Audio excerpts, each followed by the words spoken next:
Kemudian kita perhatikan segitiga yang kita arsir biru ini. Kita gambar ulang.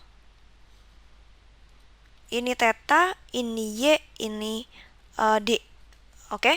Nah, sin theta kalau kita ingat di trigonometri sebelumnya ya, adalah sama dengan sisi depan dibagi sisi miring. Misalkan sisi miringnya X lah. Tapi sisi miringnya kan kita nggak tahu nih berapa, ya nggak? Nah, jadi kita nggak bisa cari pakai itu. Terus gimana dong? Kita bisa gunakan aproksimasi sudut kecil atau kita anggap si tetanya ini yang terbentuk kecil gitu. Kayak 15 itu kan kecil ya.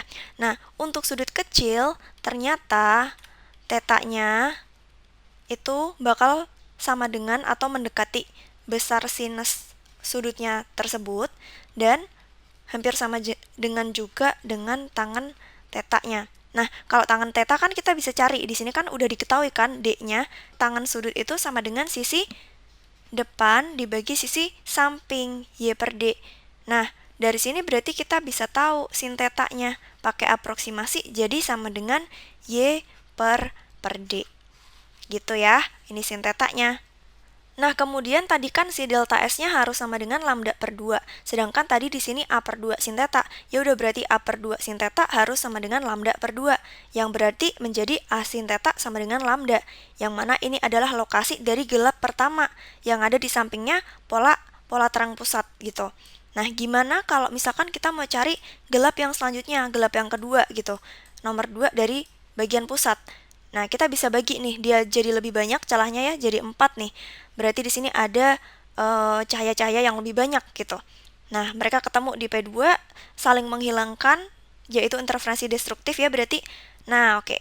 Sekarang kita lihat lagi delta S-nya. Karena dia dibagi 4, maka si delta S-nya yang warna hijau ini bukan lagi sama dengan A per 2 sin theta, tapi A per 4 sin theta di sini. Dan tadi delta S-nya biar jadi gelap harus sama dengan lambda per 2.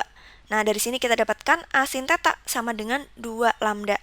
Yang mana ini adalah persamaan buat menentukan gelap kedua. Lokasi gelap kedua. Cara nentuin lokasinya gimana? Tadi kan kita udah tahu sin tetanya Y per D ya. Nah, sin tetanya kita ganti Y per D, nanti kita dapat Y. Y itu jarak dari si gelapnya tadi dari terang pusat. Kayak gitu. Oke ya. Nah, terus gimana kalau kita mau melokasi gelap yang misalkan ketiga, kelima, ketujuh, seperti itu. Kalau kalian perhatikan polanya ya, gelap pertama di sini lambda atau bisa kita tulis sebagai 1 lambda. Di sini gelap kedua 2 lambda. Berarti gelap ketiga harusnya 3 lambda, keempat 4 lambda dan seterusnya. Sehingga untuk persamaannya untuk gelap ke M kita bisa ganti aja menjadi A sin theta sama dengan M lambda. Dengan M-nya itu selanjutnya disebut sebagai ordenya ya. Kita bisa ganti dia dengan 1, 2, 3, dan seterusnya. Kalau M-nya 1 berarti gelap pertama, dan seterusnya. Oke ya, nah selanjutnya kalau kita gambar, intensitas dari hasil interferensi tadi itu kayak gini. Yang di pusat kan tadi terang pusat ya, terang banget, makanya intensitasnya tinggi banget. Ini intensitasnya diplot terhadap sudut ya, sudut yang dibentuk antara si polanya itu dengan terang pusat. Di gambar sebelumnya kita udah lihat kalau yang terang di bagian kanan kiri dari terang pusat itu makin jauh dari terang pusat makin redup kan. Nah, di sini terlihat juga intensitasnya makin kecil. Yang ada gunung-gunungnya itu berarti bagian yang terang ya, dan yang lembah-lembah ini berarti itu adalah bagian yang gelap gitu. Atau intensitasnya sama dengan 0. Oke, itu tentang difraksi. Semoga bisa membantu. Sampai jumpa di pembahasan berikutnya.